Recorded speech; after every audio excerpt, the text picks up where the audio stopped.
The modern gung-ho military shooter video game. You can variate it all that you want, but it's hard to wash that particular stigma off. Especially when the first game in your series doesn't even have a story campaign to speak of, which is a huge part of why I'm so damn excited to be talking about today's game. Respawn Entertainment's Titanfall 2 dropped back in 2016 and it got a surprising amount of acclaim. I was quite fortunate to have played through it myself, and I found myself enjoying it for a bunch of reasons that I'll list as to talk about my thoughts, feelings and experiences about this first-person shooter. Let's take a crack at it. The game takes place in the future during a massive war, and the two opposing sides of the Interstellar Manufacturing Corporation and the Frontier Militia fight tooth and nail over the frontier. It takes place after the first game's Battle of Demeter, and much like the first game, both sides of the army use both soldiers and giant badass mechs. As the Frontier Militia are the good guys, you play as a rifleman named Jack Cooper, voiced by the motherfucking man in Matt Mercer. Anyway, as the militia launches an assault on the planet Typhon, things go wrong quickly as Jack's superior mentor and Captain Ty Lastimosa is killed in action, leading to Cooper taking the helm with BT-7274, who was Ty's mech. As for the aesthetics, it's actually a pretty slick looking game. The overall design of everything is quite nice with good lighting, and there's even some solid sci-fi leading musical tracks as well. But the most impressive thing is arguably the mechs themselves, all looking super detailed, especially BT himself. He's surprisingly expressive for a giant robot. It can be hard writing these parts sometimes after I do the main setting bit, but there is still a fair bit of story to go through.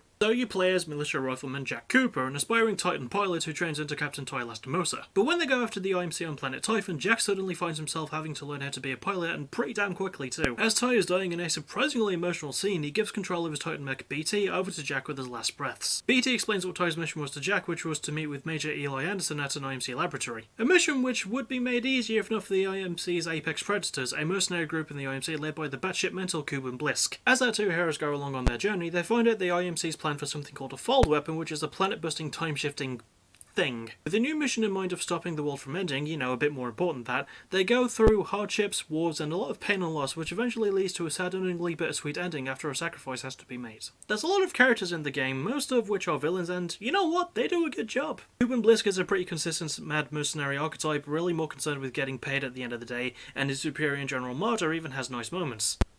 But this is a game of two characters, so let's talk about those. Rifleman turned pilot Jack Cooper does at first seem to be your average shooter game protagonist. He comes off as charming and honest, and his relationship with BT does help him to develop more. He grows more confident in his role as BT's pilot, eventually becoming genuine friends with the big metal lad, and his concerns grow from more self-minded stuff to wanting to do something bigger than himself. BT is surprisingly similar in that regard. He doesn't hate Jack, nor does Jack hate him, but BT's constant reminders of how good Jack is as a pilot are what makes BT so interesting. He does have some funny moments due to his lack of understanding and sarcasm, but I like that he's consistent with it, and that his goals even change with Jack's as the main story goes on. On the surface level, there shouldn't be a lot that differentiates this from your typical fun gun shooty rooty tooty experience. I mean, yes, you can do some awesome platforming parkour, and fighting while controlling a giant robot will never not be badass, but where the game excels in the gameplay especially is its level design, and the parkour and shooting up as well, obviously. Seriously, each level feels surprisingly different and challenging, with each one having a different feel to it and a sort of a different gimmick. You go through a lot of amazing platform segments, there are moments where you'll need to go out more on foot than being in your mech, and there's plenty of challenge involved each time. Especially on the level cause and effect, which everyone loves, which lets you use a timeshift device as you move, and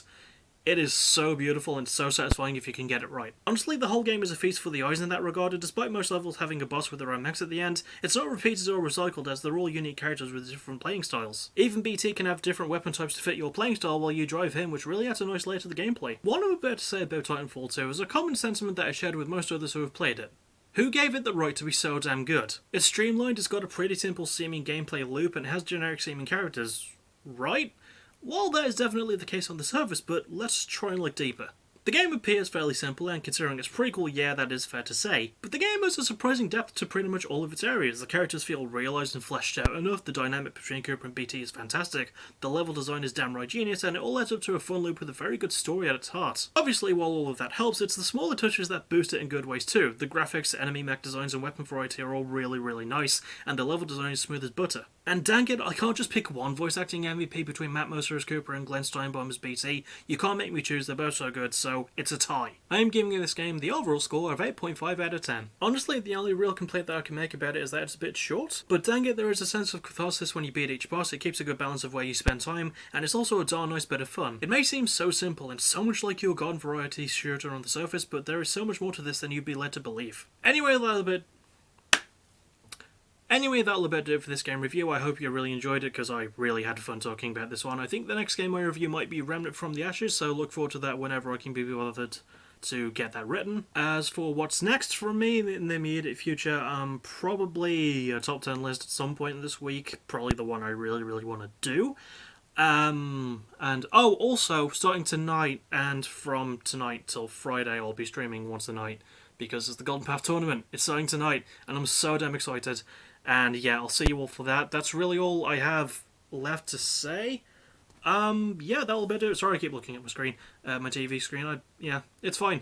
But yeah, I'll see you all hopefully tonight for the Golden Path tournament. It's going to fucking rock. Night one. I'm so excited and I can't wait. Anyway, as always, thank you for watching. You're awesome. Bye bye.